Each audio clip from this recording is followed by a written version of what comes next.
Hi hello welcome. இன்றைக்கி நம்ம சேனலில் பார்க்க போகிறது என்னென்னு பார்த்தீங்கன்னா add 8க்கான ஃபார்முலா. ஆல்ரெடி பார்த்தீங்கன்னா நான் add 9க்கான formula add 9 equal to add 10 minus 1 formula பார்த்துருப்போம். இன்றைக்கி நம்ம பார்க்க போகிறது பார்த்தீங்கன்னா add 8க்கான formula add 8 equal to add 10 minus 2.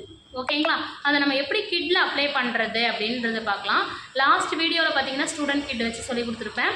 அதே மாதிரி தான் இது பார்த்தீங்கன்னா டீச்சர்ஸ் கிட். ஓகேங்களா? இந்த டீச்சர்ஸ் கிட்டில் நான் எப்படி போடுறேன்னு பாருங்கள்.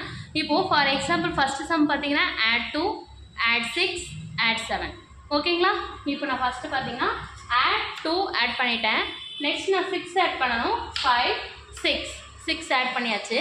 நெக்ஸ்ட் add 7 ஆட் பண்ணணும். நீங்கள் add 7 ஆட் பண்ண முடியாது. ஸோ ஃபார்முலா பார்த்தீங்கன்னா add 10 மைனஸ் 3க்கான ஃபார்முலா. ஓகேங்களா? Answer is 15.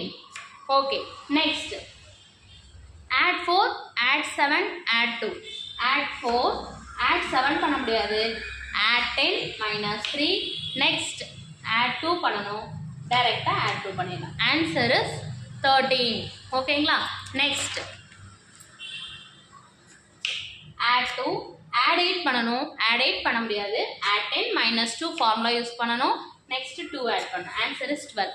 அதாவது நம்ம ஒன்ஸ் பிளேஸில் ஆடோ சப்போ நம்மளால் பண்ண முடியல அப்படின்னா நம்ம ஃபார்முலா யூஸ் பண்ணி போடணும். டென்ஸ் பிளேஸில் 10 ஆட் பண்ணிட்டு ஒன்ஸ் பிளேஸில் மைனஸ் பண்ணணும்.